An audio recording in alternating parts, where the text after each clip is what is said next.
Hey everyone, welcome back to Pretending with Dice. As always, I'm your host and game master, AJ. I just wanted to start today's episode with a big thanks to everybody who jumped right back on board with our last episode after our hiatus. As a podcast listener myself, I know that when shows take a 4 or 5 month break like we did, it can really be a bit of a momentum killer, especially with story-based podcasts like ours. But yeah, so pleased with the response and that you've all come back to us.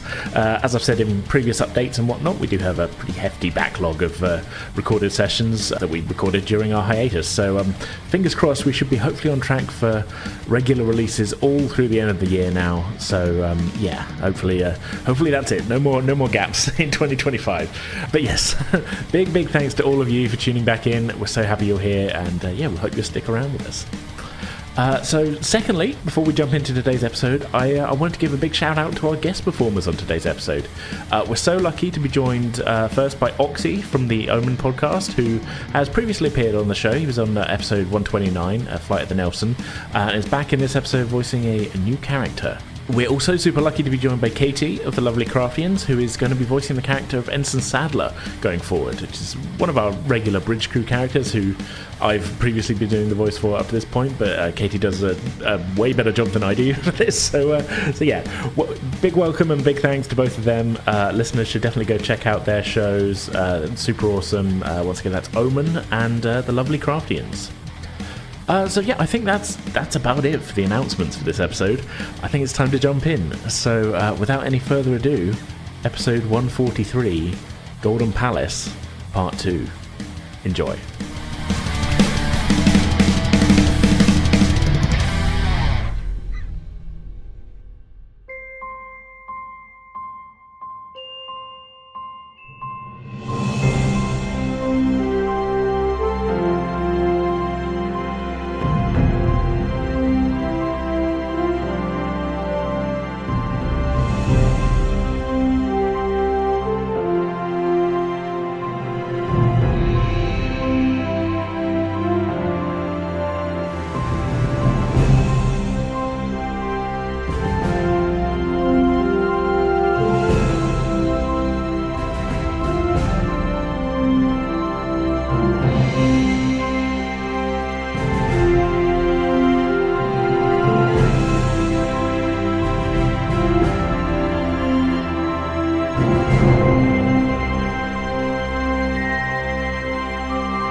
It has been 3 days since the Tenzing left behind the USS Nelson and BC 517, bound for the intriguing mystery of a star system that they know only as Golden Palace, marked for them on a star map in archaic Trill script, buried within a mountain. Not limited in speed quite as much as they were during their trip through the Gateway region, Captain Collins has nevertheless ordered a cautious approach for now to warp travel throughout the star cluster, at least until the scientists can get a better idea of the strange subspace conditions permeating it. And so a journey which perhaps would more typically take the Tenzing only a few hours has stretched into a more leisurely cruise between the stars. Time enough, I think, for you all to kind of decompress a little bit from the busy few days that you've had of, you know, away missions, discoveries, sandworm things, and whatnot. Johnny, you've been able to kind of get settled in your new solo quarters. Is there anything sort of special you want to have sort of gotten up to in that regard, or I guess in any other regard? You know, while I'm asking, over these 3 days. I think he's mostly just made the space his own. He's got his stuff unpacked, set up. He's got a little dedicated workout section of the room, I think. Got a little pumping up zone. Yeah. Maybe I want to rephrase that. Pumping up zone is... I don't know. Is that what we call it? Pumping iron style, yeah. Gets his pump on. Fair enough. Putting up posters and stuff. Just like super buff Klingons and things. Johnny's idols. I mean, same question for the rest of you then, I guess. Anything particularly you wanted to have done during the 3-day travel at all? Ireela has been spending a lot of time in the Arboretum. It's a good shout. So it's a chill place to hang out. And trying to be completely distracted from what she walked in on in sickbay. Yeah, I think, yeah. I mean, you gave your nephew a little bit of a talking to, didn't you, about like, hey, don't be creepy. But It was pretty gentle. yeah. Or it was intended to be pretty gentle. Yeah. It was just oh god. I totally get not wanting to think about like, oh no, that's my little nephew who I've only just reconnected with, and he is hitting on people in front of me. Okay, that's not great.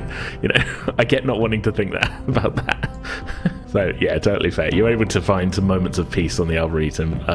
I think with it being kind of business as usual, kind of there's no away missions, there's no unexpected kind of injuries really outside of the norm. Like you've got 3 days of like, okay, just quiet regular operation of sick bay. You're able to kind of go back to the kind of flexible schedule of like, I'm just going to pop out for a little bit and stuff like that. So yeah, totally able to get some Arboretum time going.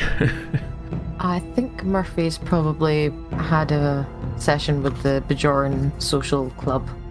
Probably the first time she's been able to catch up with them since coming into the cluster, I'm assuming. Yeah, I mean, we did have that one meeting that you went to. Kind of, was that while we were in transit, going through the gateway before? I think it was. Yeah, you met up with Kala Anjar, who's the traveling priest who's aboard. Yes. Yeah. I mean, you were able to just kind of attend I think it's kind of a casual meeting, isn't it? We've said before, there's, everything Bajoran-wise has a little bit of a kind of religious feel to it, but like culture, just because that's how the culture's sort of culture has come together for them. But I think, you're able to just have a sort of casual evening, I think, of like discussing everything Bajor. Learning history and folk tales and all that jazz with the prophets and stuff. We never fully established exactly how many Bajorans there are kind of on board, but I think enough for sort of enough for this group to kind of make sense and not feel like it's you and 2 other people just hanging out in a corner. Yeah, so maybe there's somebody there who's brought along a traditional instrument that they've been practicing, and they play some Bajoran folk tunes that I don't know how good they are, but it's a it's a little taste of well, I suppose it was never your home, was it? But I mean, you didn't grow up there or anything. But yeah, she has memories of her mother like practicing, kind of, and yeah, I think it's a tune that you maybe it's a tune that this unspecified Bajoran plays that like it just sparks something in the back of your head of like, I've definitely heard this, but like it's been like 30 years or something, like, and you just have a vague memory of your mum like singing it when you were very small or something, and you haven't heard it since then. Yeah, exactly. Yeah. So yeah, okay, yeah, you managed to have a casual evening. I think Ray is just going about his daily duties, but he's taking a bit of time just to relax on his own, because a lot of the stuff that's been going on board ship and also down on the away missions and stuff, it's not left him a lot of time to kind of have a relaxing bit of solitude. So in between his shifts, he's sat in his quarters just listening to Earth music from 20th to 21st century, just being rather chill, having a bit of Ray time. Yeah, he's just listening to some of the best rock and metal from centuries past. Just while you brought up music, then I think the tease at the end of the last karaoke night was next time it's the hyper pop of the 22nd century. So you're fully not preparing for that. You are sticking with the with what came around last time, and for your casual listen, you're not feeling the pressure to be prepared for the next karaoke night. Oh no! When it comes to that karaoke, I'm just going to do backing harmony. I'm not going front and centre. I mean, it's it's once a month, so just keep that in mind. If actually, hang on, let me look at this. How many days are there in February? 28 or 29. No. You are 2 weeks away from karaoke night. Oh. However, luckily for you, I don't have any examples of hyperpop from the 22nd century, so maybe we won't record this one. No.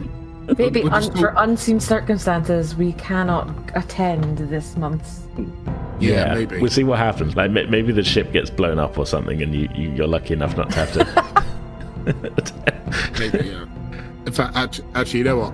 On that note, on one of the evenings, Ray goes to change the album over, and he suddenly realizes, oh, it's hyperpop at the next karaoke night.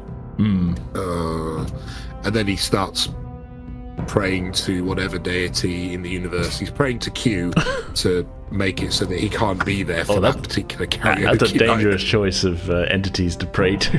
Yeah, I was about to say. Yeah, you might get a response. Yeah, and it wouldn't be the response you want.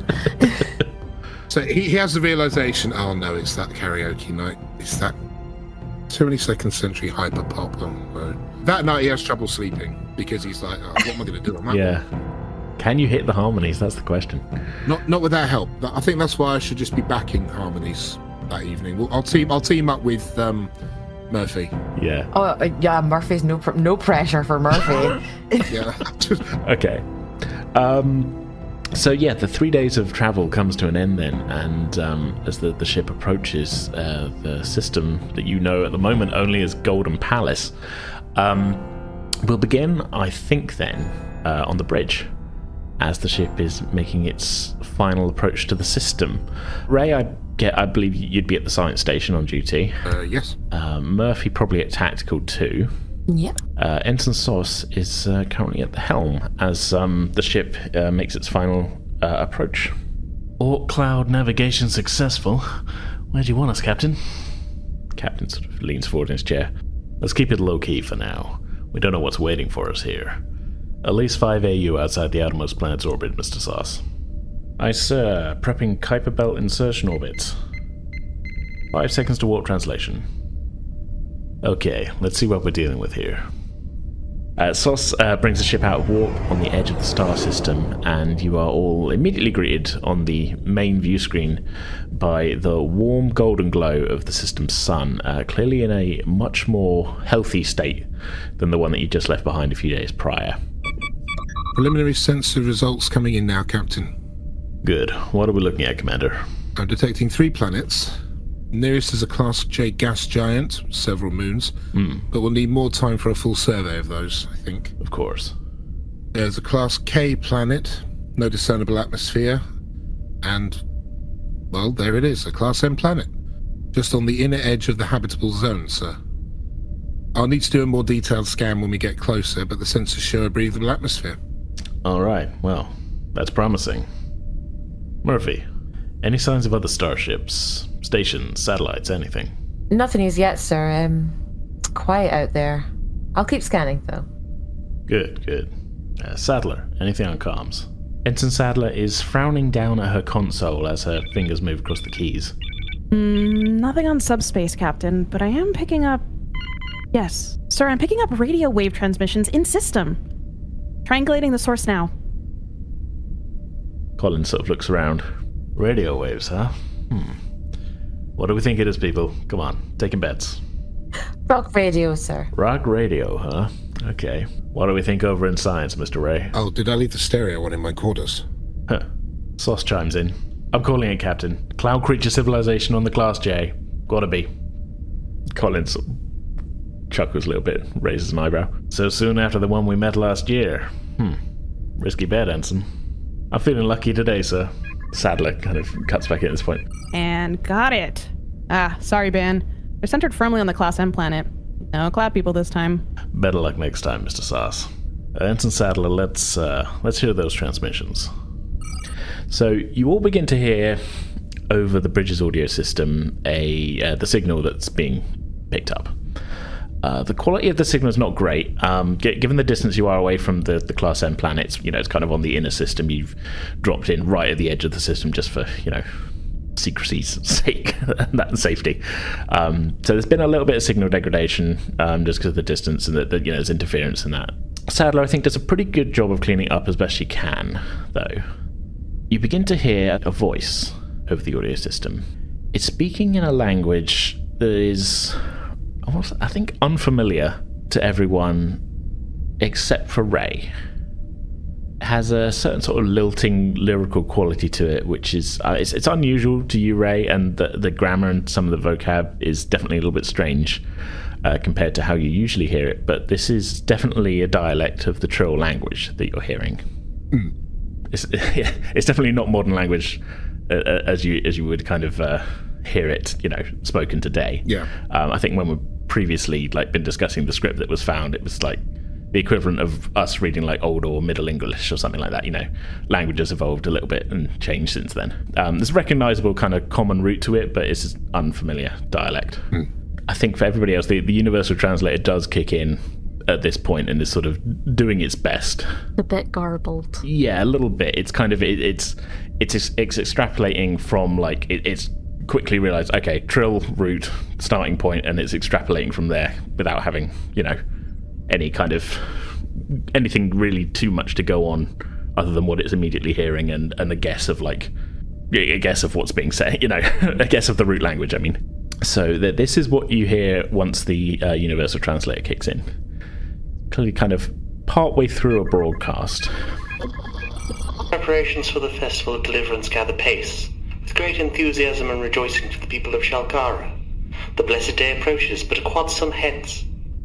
A workers' delegation from the Ildrenon quarries were favoured to hear the voice of our Lord as he acknowledged their contributions to his most wisest of works, the great renewal. Saith the leader of the contingent, all mine labours, seasons and suns, but pale so, when set by but a fraction of our great Lord's glory.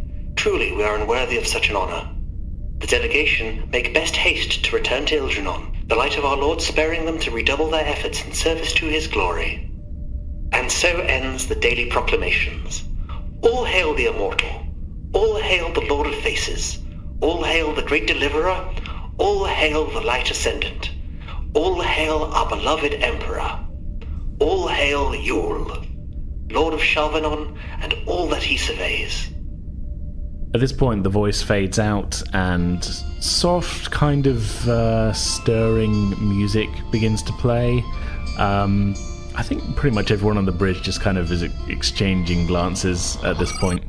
As far as the transmission, though, I think everybody heard what the Universal Translator spat out. Ray, though, I think with your sort of familiarity with the dialects, at least more than other people, the word Shal'Vanon stands out to you. You're able to translate it as Palace of Gold, which may be the sort of the current derivation of this planet's name. Okay. Collins looks around. Well, what do we all make of that then? That broadcast, Captain, I did pick up a few bits from it. And it's old dialect. It took a moment or two for it to settle in, but I think we have a proper derivation of the place that we've come to. It's Palace of Gold rather than Golden Palace. That word Shal'Vanon. It's a loose translation that we've seen previously, but here it's starting to make a bit more sense. Good. Well, let's update the maps. Let's talk of a Lord of Faces, though. Sir, could this Emperor Yule be some sort of symbiote? He said he was everlasting and immortal. I picked up on that phrasing as well. Well, that would make sense, given the Trill connection. When you spoke with Lady Rao, Commander, did she have any insights you think might be useful here? She did hint at the possibility that this might be one of the outward colonies that came from my home planet when societal changes took place and there were outcasts that were considered not befitting of staying on Trill. The ones who had a more extreme way of looking at life and the way we should handle our business in the galaxy. And from what I was able to glean, she thinks this might be one of those outer colonies that struck out on their own. Well, were forced out to strike on their own. But to think the Trill came this far out is, it's quite intriguing, frankly, Captain. It's a feat. Yes, I mean, we're quite some distance from the Trill homeworld. We are. And we're not talking recent decades or even recent centuries. We're talking hundreds of years back before the Federation. Out here in the cluster, cut off from other civilizations. Entirely possible they're unaware of all the changes that have gone on. If they're still broadcasting in radio waves, it's a safe bet they haven't advanced quite as far as the rest of the galaxy either. You're not picking up any subspace transmissions, are you, Ensign? Nothing on the subspace band, sir. No, just radio waves. So it's possibly pre-warp. Possibly, but there would have been a warp drive on the ship they came on, surely. Maybe they lost the technology. Let's assume first contact protocols for now. Limit our exposure, till we know what we're dealing with at least. Aye, sir. Plus, if these are the descendants of those who were kicked off your homeworld, Commander, for holding extreme viewpoints, then who knows how they'll react to anything. We don't want to cause an incident. Better to not look like invaders. My thoughts exactly. Okay, Mr. Sass put us on a slow approach to the planet. We don't know what kind of detection abilities they may have, so as stealthy as possible, if you please. Act like an asteroid. You got it, Captain. Captain smirks. Let's keep the theatrics to a minimum, though, shall we? Aye, sir. Sauce presses a few keys and the ship begins its journey towards the inner system.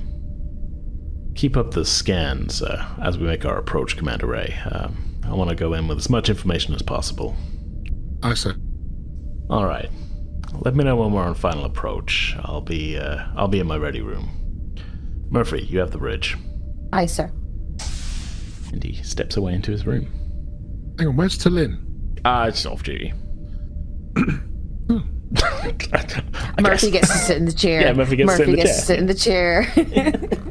Don't take this away from her. I She suppose doesn't often get to sit in the chair. No. I suppose this does make up for Talin trying to tear you a new one. Captain owes me. Okay, so you're in the chair. What would you like to do? Maintain yellow alert. Mm-hmm.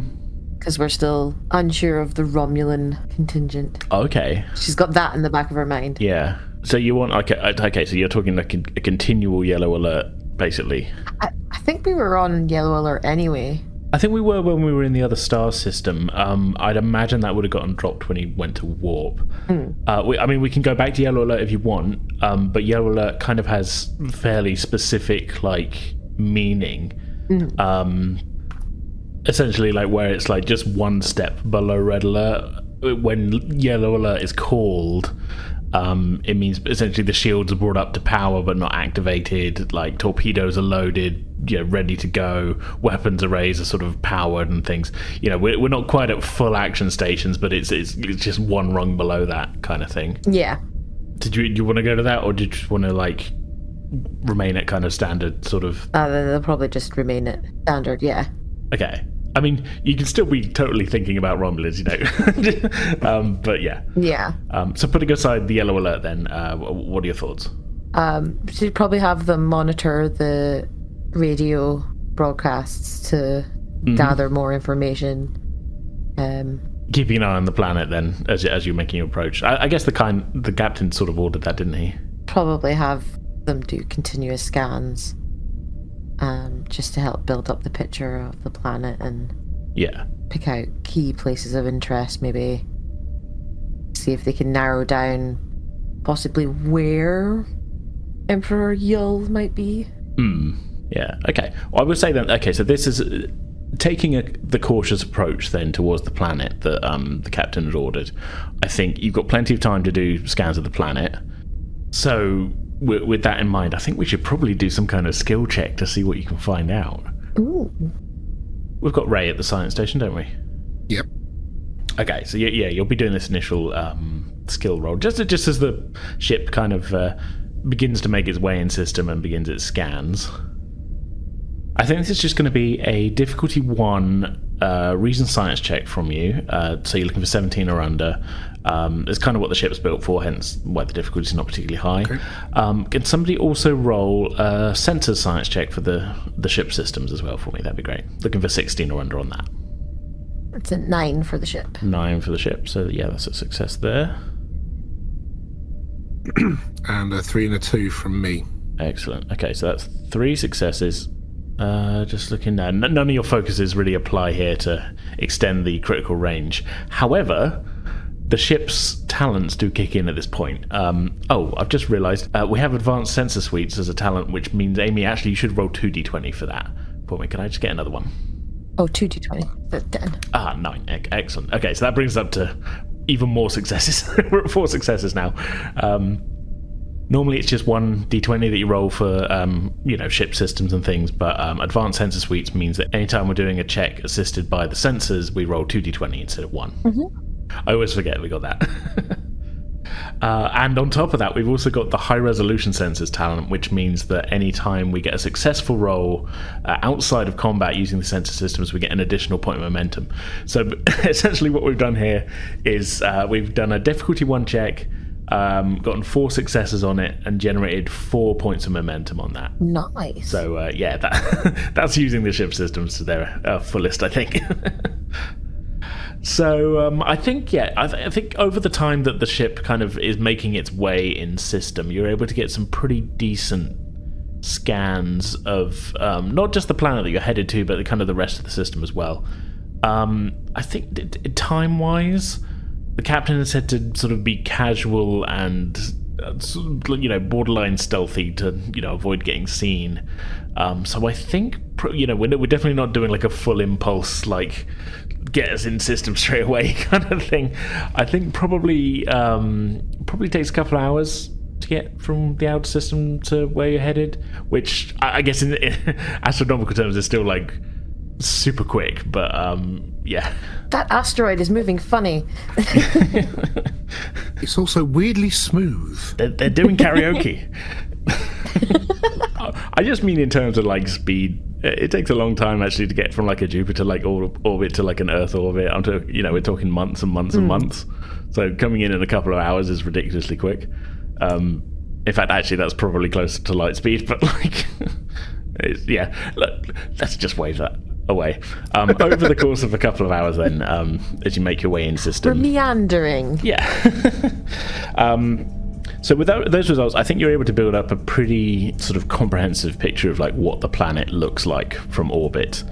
It has 3 sort of major continents and a bunch of smaller island chains, and just so the sort of geography you'd expect from a sort of medium sort of average sized planet.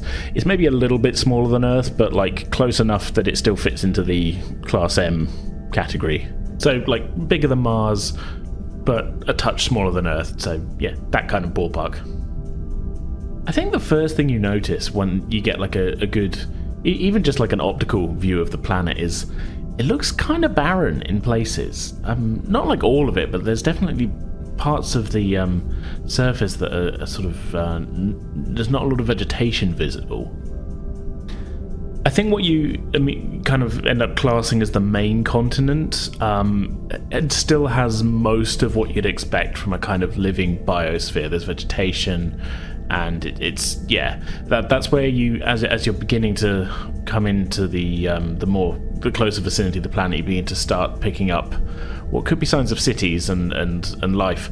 But as I say, the large sections of the other continents are just seeming to be kind of almost like grey and lifeless. In fact, even like small parts of this main continent are also like this, and not in like a kind of natural deserty sort of way, but a way that kind of stands out to you as strange. Is it patchy? Like there's no kind of continuity between where these barren patches are? Are they connected, or are they sort of spread around with bits of vegetation in between? They're sort of spread around, I think.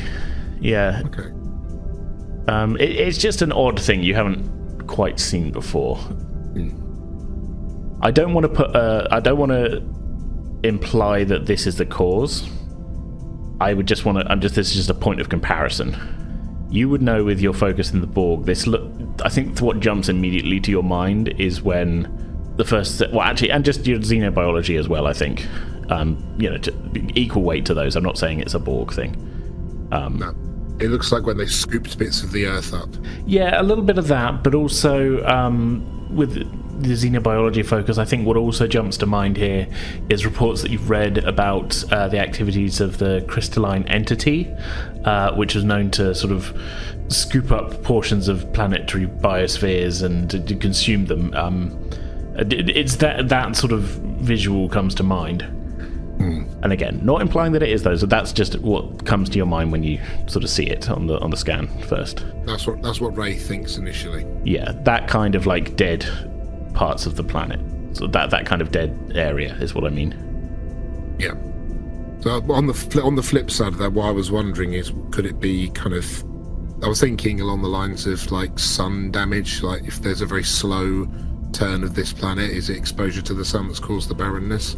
But if it's patchwork, then obviously that doesn't make sense. And that's a good thought. It is on the inner, the inner edge of the kind of habitable zone. So it is a little closer to the sun here than Earth is to our own sun, but not to the point where like it's not like crisped and burnt from the sun at all or anything like that. No, it's a good thought, but yeah.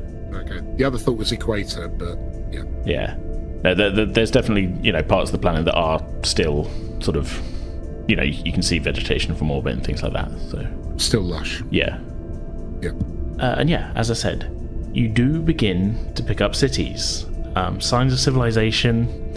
I think it becomes clear pretty early in your approach that it's all kind of concentrated on this one main continent that's still mostly kind of lush vegetation, and as you begin to focus your scans on this continent, it soon becomes clear there is one settlement, one city which is much larger than the others, kind of on a coastline. You don't know if that's a significant thing or whether it just happened to be there, but yeah, this one city is much larger than all the rest. There's settlements spread across this whole continent, but yeah, this seems to be something of a focal point. Are we able to determine if the radio broadcasts emanated from this city?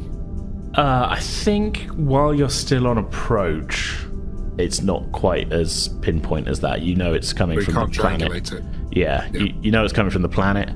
It would be probably a fair guess to say it might come from this city, but you can't triangulate it that closely at this distance. You have to wait till you're in orbit, I think. No, that makes sense. You also begin to get back atmospheric data, atmospheric scans of sort of the composition. I don't have a percentage breakdown for you to hand like I did on the previous one, but it is it's definitely a breathable atmosphere. I can give you some comparisons. I don't have the percentages. It's closer to Earth than Trill in terms of like the gas mix. Still very much breathable by both species, humans and Trill. That it's not a major problem, but obviously every planet's got a slightly different mixture. With that in mind, like you're picking up various different sort of trace gases in the atmosphere, compounds that industrial pollutants. Can I get another reason science check for you on this one? This is a bit of a specific ask. Nope. This would be difficulty 2, which you got on that first roll anyway. Okay, 12 and a 9. Okay. Yeah, I mean there are some in the air. Not it doesn't look like there's like a kind of runaway greenhouse effect happening or anything like that, but there are some industrial pollutants in the air. There's carbon dioxide and nitrates and things like that. Okay, but nothing on the scale of Earth, say 21st century, early 21st century. Not quite there yet, no. Okay, so possibly post-industrial revolution, if we're talking in comparison to Earth, but nowhere near as dangerous as post-1950 when nuclear testing started and all that kind of thing. So we're definitely looking at very pre-warp. Those are conclusions you could maybe draw. Yep. That's what Ray has in his head when he looks at this. Yeah. Cool. I think it's a safe conclusion to say that with the compounds that you're seeing in the atmosphere, you're not looking at like a medieval society here. There is industrial processes happening that are producing certain things There's signs, there's probably blast furnaces, there's probably combustion engines of some sort. There's fossil fuel being used. Yeah, there's fossil fuel being, of some sort. You don't know what it is here. There is gases being put out into the atmosphere here, and obviously you've heard radio transmission, so presumably they have some kind of power generation system or whatever. Yeah. But the full details of that you can't get from an orbital, or even outside of orbit scan right now. No. So it's just guesswork at this point. Yeah. Yeah. And as I say, it has the usual sort of variety that every planet has a slightly different mix of gases and things, and just general particles in the atmosphere. Every planet's slightly different, So, I mean, a certain amount of that can be accounted for, and a certain amount of it, as can be broken down as like, okay, this would come from an industrial process, this would come from biological processes, and then some of this is like, this just might be how the flavor of this planet, you know what I mean? Yeah. So yeah, a very successful scan of the planet, I think. Thank you. You have geography and population centers and gas mapped out, so... Murphy, while all this was going on, I think you'd said you were asking Sadler to continue to monitor the transmissions. Is that right? Mm-hmm. I think she's kind of moved it off of the main speakers into like headset mode here. She's sparing us all. Yeah, the patriotic music is no longer being pumped throughout the bridge throughout this whole thing. I think she listens into it for about an hour or so. As I say, it's taking a couple of hours for you to kind of make your way into the system before she sort of compiles a bit of a kind of summary report for you of what's been transmitted on this station in that time.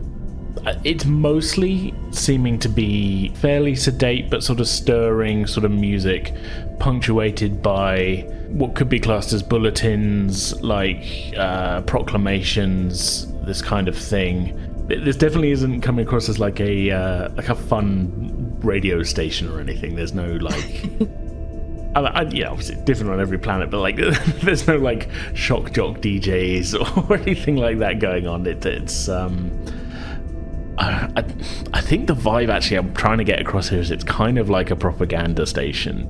Like it's stirring music for workers and. Radio Pyongyang kind of stuff. Yeah, okay, yeah. Actually, no, that's probably a perfect example. Yeah, there's a little bit North Korean. But yeah, there's talk about workers praising the leader. There's a lot of praising of the leader happening when there's talking, and various like there's no bad news being said. It's all about how the people are triumphing thanks to the good powers of the leader and things like this. And this is just over the course of an hour or so she's hearing this, so if this this must get pretty old to listen to after a while, I would think. But yeah, she sort of gives you a summary of that. When the broadcast came out to the ship, did we get I'm guessing we could have a transcript of what was said popped into the computer? Yeah, I think that's probably automatically generated, yeah. Right, so in the background, while they're doing their scans and making the approach, Ray would be looking through the transcription of that broadcast and then cross-referencing it with information on Trill history, Trill lore, just looking for, because he picked up that word that actually translates to Palace of Gold. He's just going through the rest of the transcript trying to pick out other words that might have a link to Trill history as he knows it as well. Okay. As a background task. Yeah. I think because it wasn't the longest of broadcasters that you heard. I'll give you this now. There's a couple of places, sort of named in here. There was mention of rejoicing by the people of Shal'Kara. Shal'Kara. You could maybe guess. I think it would be a safe bet to say that's like the name of a city. It doesn't really have much relevance to, to history at all. It does share the Shal prefix. Okay. And the other one that I think jumps out at you as a place name is the Ildronon Quarries. So quarries was translated by the Universal Translator to mean like, well, that's probably, quarries, like mine workings mining. And things like that. But Ildronon is probably a place name that is like... Ildronon. Yeah, it's not really a translatable thing. It'd be like, okay, translate the word London for us. Like, what I mean? The kind of... Yeah. It's just it's place name rather than anything else. In terms of Trill history, I think through going through it, looking for similarities or similes. Yeah, I think, I mean, given that you had the conversation with Lady Ral as well, which I think is helping you making this this comparison rather than somebody who didn't, get given her knowledge. The list of kind of titles for their leader that was read out, mostly they don't have relevance to anything in history, like things like the Immortal, Lord of Faces, the Great Deliverer, the Light Ascendant. Like they could be titles. They don't mean anything in terms of true history. No. But it's clear, it's quite clear to you. Like that's a list of titles all referring to the same person. So that's a. Yeah. These are titles of worship that don't have any bearing on my society, basically. Yeah, because I think, I don't know if it's ever fully stated, but in the shows and that, it's sort of shown that while the Symbiosis Commission and those who take care of the symbiotes do have a lot of political power, they're not. The people are pretty much democratic, Yeah, there's no sense of like a royalty hierarchy or kind of like one figure that's worshipped. It is kind of it's a parliamental society, isn't it? It's run by government figures rather than any kind of worship indoctrination of any kind. Yeah, I mean, in when they go back to Trill in the later series of Discovery, where it's like, obviously that's 900 years later, but they're led by, there's the Symbiosis Commission, but then there's also a leader, which is like a prime minister kind of thing. That's right, yeah. So...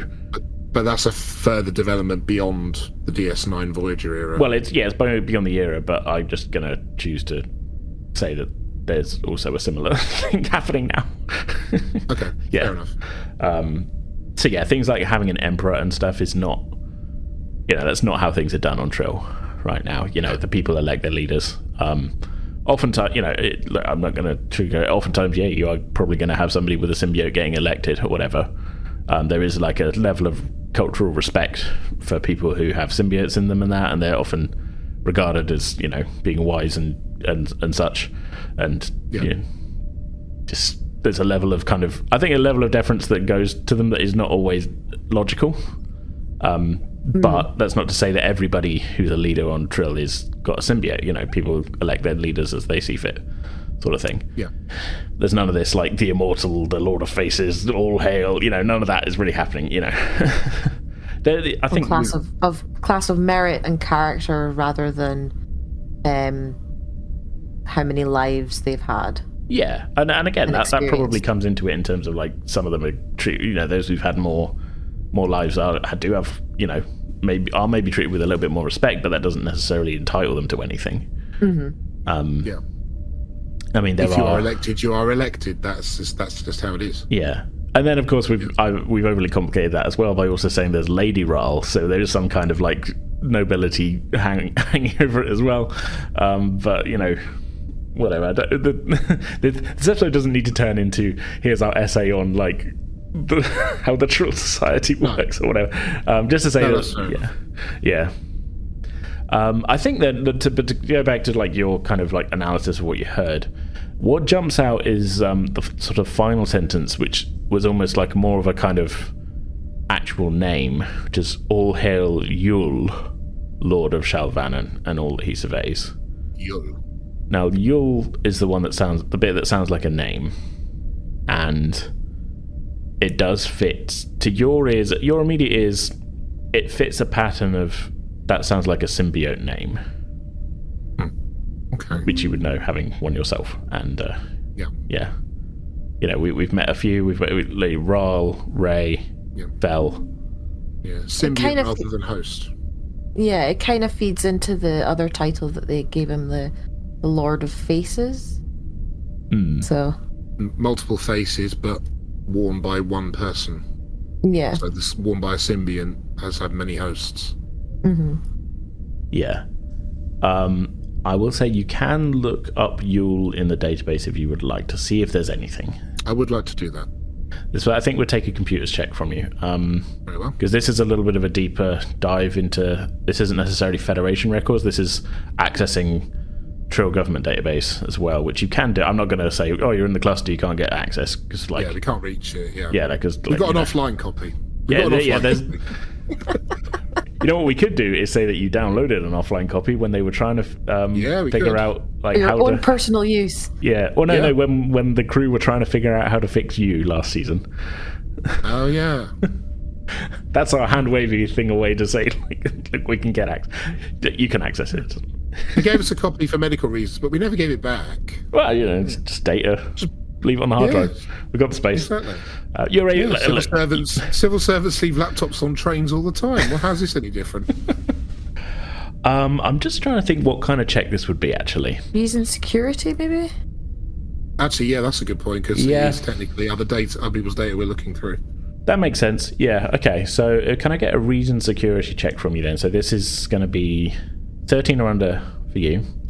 I think difficulty 3. This is a tough check. You're diving into like databases that aren't Federation, and you're diving into this is like quite historical things you would be looking at given your previous assumptions and that. And we have four momentum if you want to. You got 4 momentum, and if somebody I don't think I need to use it because I've got 9 and a 5. Okay.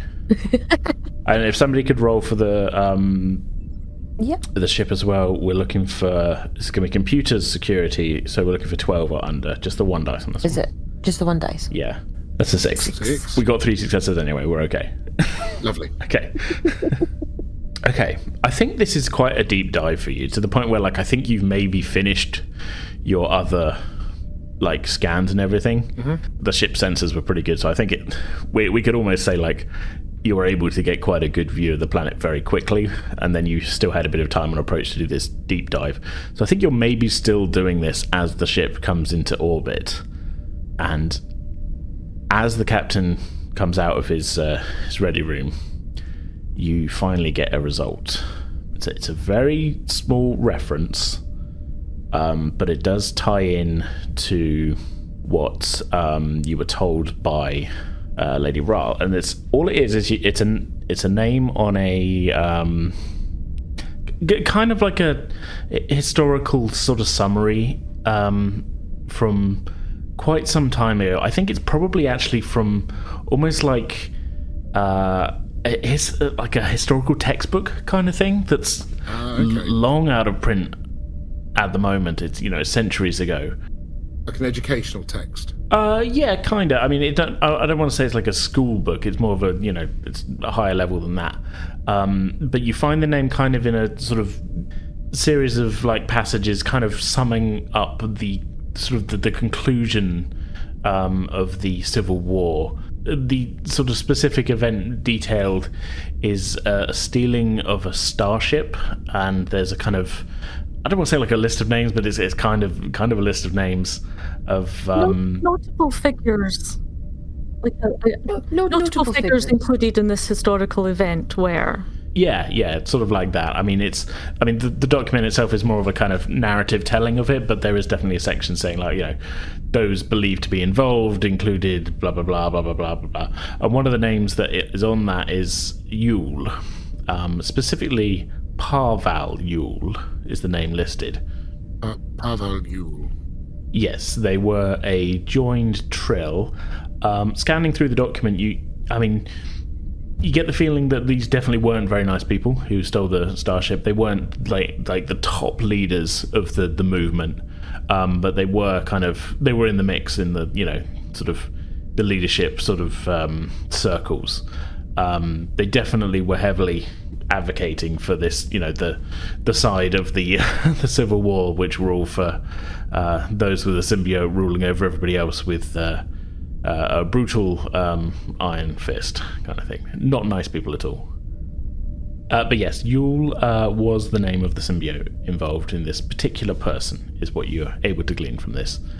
The other sort of, I guess the other thing you get from this is that the ship that they stole was one of the few sort of starships that were, I guess you could consider it the Trill Navy at the time. I can't remember if Lady Rai said this to you or not, but yeah, this was they pretty much, what you get from this is they stole it, they went to warp and were never heard from again, and that's kind of where the document ends. Goodness. Fascinating. Oh, I guess as well. I mean, this isn't really news for you because, I mean, Lady Ral told you when the Civil War was, and obviously it's in these historical documents. But this specific stealing of the ship and escape happened by Earth reckoning in 2088. 21st century. It's been some time, yes. Not all that long ago. Well, it's coming up 300 years. Well, for Ray, it's not that. Yeah, no, your first host was born after this event. Yeah. I think I could say that this starship thing happened in the very dying days of the revolution, if you want to call it a revolution, of Trill becoming more democratic. And then I think your first host was born maybe 40 years later. Yeah. That's right. That's interesting. That is the only information you can find, though, I think. Okay. So I make a note of it on my pad. Mm-hmm. And then at that point, I turn around to see the captain's appeared on the bridge. Yes, as I say, he's just leaving his ready room as you sort of finishing reading through all this, and he reclaims his chair from Murphy and sits down. Okay, how are we looking? Any updates? Murphy's just going to give him the rundown of how the planet's looking at the moment.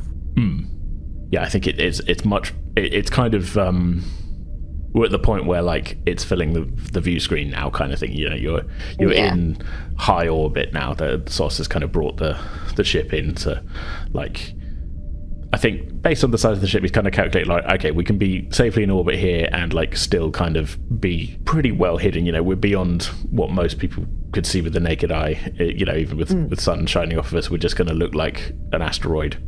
If anyone's got a strong telescope, they might be able to see, that's a weirdly shaped asteroid with engines on it. This is kind of the safest you can be in and still be in orbit, if that makes sense. Yeah. You're giving a just general summary of everybody's kind of scans and things from... Yeah. Save us going over where we are, what we've picked up so far, the layout of the planets, continents and stuff, and just a summary of what the radio has picked up. I think as you're summarizing Sadler's findings from the radio transmissions, he kind of he turns to her. My apologies, Ensign. This can't have been the most riveting transmission you've ever had to listen to. She just kind of nods a little wearily. All part of the job, Captain. Ray, as we said, you'd kind of only just sort of finished going through the stuff about Yule and the historical document. Do you think you would bring this up to the captain at this point? I wouldn't have handed that summary to him, no. No, okay. No, not initially, because it's very flaky. It's a couple of small references, potentially not worth bringing up just yet. Okay, interesting. So yes, as we fade out on this particular episode, we find the Tenzing is now in orbit above Golden Palace, Shal'Vanon, as you may know it as now, with an interesting view down to the surface. One lush continent, others showing signs of some kind of ecological damage that you're not sure about. Definite radio evidence and even visual evidence of civilization, and an intriguing name from the past resurfacing. We shall have to see what secrets the surface holds.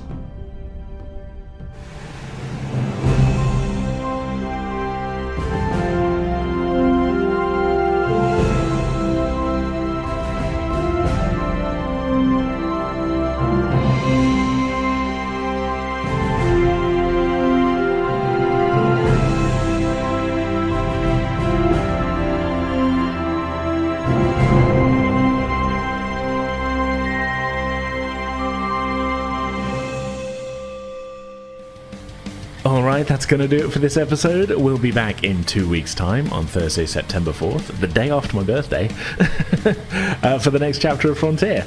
And we hope you'll all join us for that. In the meantime, you can head to pretendingwithdice.com for links to all of our social media pages, our Discord server, Ko-Fi page, merch store, and much, much more. For now, that's our show. We hope you all enjoyed it. We'll see you next time.